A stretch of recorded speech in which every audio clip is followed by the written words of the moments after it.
नमस्कार, super India news TV में आपका स्वागत है। मैं हूं राजेश आर्य। आइए देखते हैं आज का विशेष समाचार। बेहतर भविष्य के लिए चाहिए अतीत से मुक्ति। निसंदेह पंथिक ग्रंथों में उपयोगी ज्ञान का समावेश है, पर क्या आज हम 1,500-2,000 वर्ष पुरानी परंपराओं में जी सकते हैं? सर्वोच्च न्यायपीठ में हिजाब पर रोक के विरुद्ध सुनवाई चल रही है। कुछ मुस्लिम छात्राओं ने स्कूलों में हिजाब पहनने पर रोक को चुनौती दी है। कर्नाटक हाईकोर्ट ने स्कूलों में हिजाब पर प्रतिबंध के आदेश को सही बताया था। यह भी कहा था कि हिजाब इस्लाम का अभिन्न अंग नहीं है। इससे पहले महिलाओं के लिए त्रासद रहे 3 तलाक पर भी मुकदमेबाजी हुई थी। मुस्लिम पर्सनल लॉ बोर्ड के अधिवक्ता कपिल सिब्बल ने 3 तलाक को आस्था का विषय बताते हुए कहा था कि 3 तलाक 1400 साल से चली आ रही प्रथा है और आस्था के विषयों पर संवैधानिक नैतिकता एवं समानता का सिद्धांत नहीं लागू होता। पीठ के पास पवित्र कुरान का अंग्रेजी अनुवाद था। उसकी ओर से प्रश्न आया कि ये प्रथा तो कुरान में नहीं है। तब सिब्बल ने कहा कि इस्लाम के आरंभ में कबीलाई व्यवस्था थी। यह बात सही है। दुनिया की सभी समाज व्यवस्थाएं विकास के प्रथम चरण में कबीलाई थी। मानव सभ्यता के प्रथम चरण में जीवन धीरे धीरे सामूहिक हो रहा था। सभी समाजों में अंधविश्वास था। वे सभी सामाजिक विकास की तमाम मंजिलें पार करते हुए पुराने अंधविश्वासों से मुक्त होते चले गए। यूरोपीय समाज ने अपने दार्शनिक चेतना प्राचीन यूनान से पाई।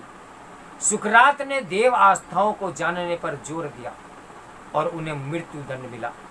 शिष्य प्लेटो ने सुकरात के विचार का विकास किया। अन्य सभ्यताओं की तरह यूरोप में भी सामंतवाद था। यह विकसित होकर राजतंत्र बना। महिलाओं की स्थिति खराब थी। लाखों निर्दोष महिलाओं को डायन बताकर सार्वजनिक रूप से मारा गया। मुस्लिम पर्सनल लॉ बोर्ड ने अदालत में कहा था कि पुरुषों में निर्णय लेने की क्षमता महिलाओं से बेहतर होती है। यह आपत्तिजनक वक्तव्य है। महिलाएं सभी क्षेत्रों में अहम भूमिका निभा रही हैं। यूरोपीय पृथ्वी की गतिशीलता का तथ्य नहीं जानते थे। गैलीलियो ने बताया कि पृथ्वी गोल है। उनका उत्पीड़न हुआ। पथिंग गुरु पृथ्वी को चपटी मानते थे। कापरनिकस के निष्कर्षों से प्राचीन मान्यताएं धराशायी हो गई। सामाजिक विकास के क्रम में यूरोपीय भी वैज्ञानिक तथ्य मानने लगे। पुरानी मान्यताएं कालबाड़ा हो गई हैं। भारत के वैदिक समाज में गण समूह थे। प्राचीन काल में समुद्र के पार की यात्रा वर्जित थी।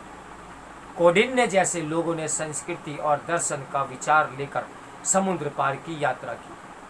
वास्तव में आदर्श समाज नदी के समान प्रवाहमान रहते हैं।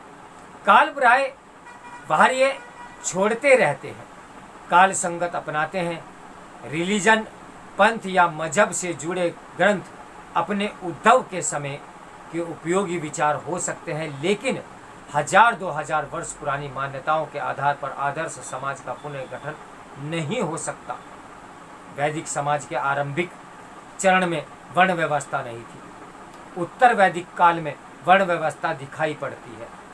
इसी समय उपनिषद के ऋषियों ने तमाम सामाजिक रूढ़ियों पर हमला किया। बाद में जातियां बनी। कुछ प्राचीन ग्रंथों में जाति भेद के उल्लेख हैं। इसका विरोध हुआ। भक्ति आंदोलन की प्रेरणा यही प्रथाएं थी। बुद्ध, शंकराचार्य, नागार्जुन आदि ने नया दर्शन दिया। स्वामी दयानंद ने धार्मिक रूढ़ियों को चुनौती दी। राजा राम मोहन राय ने सती प्रथा के विरुद्ध अभियान चलाया। गांधी, अंबेडकर और डॉक्टर हेडगेवार आदि ने अपने अपने ढंग से भारत की सामाजिक चेतना को गतिशील बनाने का भी काम किया। बेशक हिंदू जीवन में भी आस्था के तमाम विषय हैं, लेकिन यहाँ पर आस्था पर भी बहस की परंपरा है। तर्क और विमर्श में जो काल संगत है वही सर्वस्वीकार्य है। आस्था बुरी नहीं होती, किंतु उसका आचरण और व्यवहार देश काल के अनुरूप ही होना चाहिए।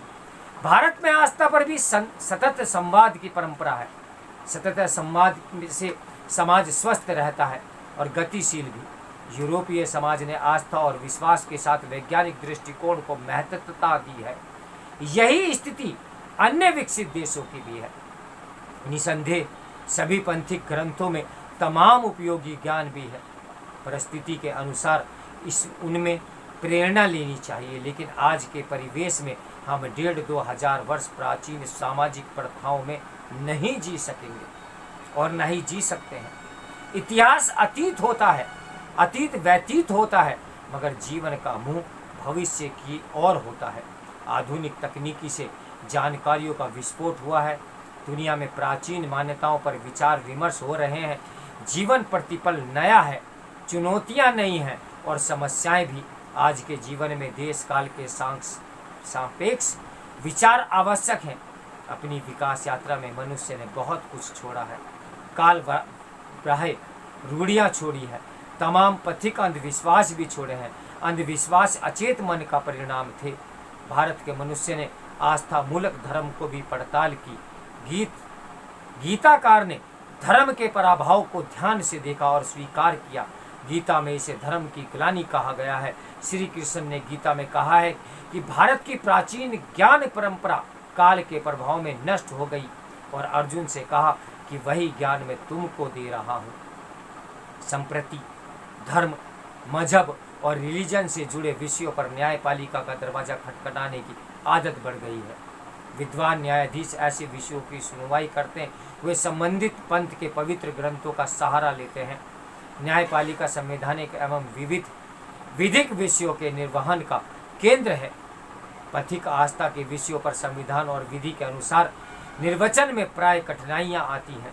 इस्लामी परंपरा में तमाम अपराधों के लिए सार्वजनिक रूप से दंडित करने का उल्लेख भी है। क्या इसी प्रथा को लेकर दंड प्रक्रिया संहिता संबोधित हो सकती है? उन्हें दंड संहिता स्वीकार्य है, समान नागरिक संहिता क्यों नहीं? मान लीजिए कि 3 तलाक का उल्लेख कुरान में होता, तब संविधान के अनुरूप निर्णय में कठिनाई आती। संविधान राष्ट्र धर्म है। कोई भी मत, मजहब, रिलीजन संविधान से ऊपर नहीं हो सकता और ना ही है। पथिक मजहबी मामलों में भी संविधान के अनुरूप या अनुसार निर्णय अपेक्षित रहता है। आस्था के विषय पर भी संवैधानिक प्राविधानों की परिधि में विचार होना चाहिए। माननीय न्यायालयों द्वारा तथ्य खोजने के क्रम में पंथिक मान्यताओं को खंगालना उचित नहीं प्रतीत होता। उन्हें पंथ मजहब की मान्यताओं के आधार पर सुनवाई से भी बचना चाहिए। तो मेरे साथ बने रहिए सुपर इंडिया न्यूज़ टीवी की ब्रेकिंग न्यूज़ के लिए। नमस्कार, मैं हूँ राजेश आर्य।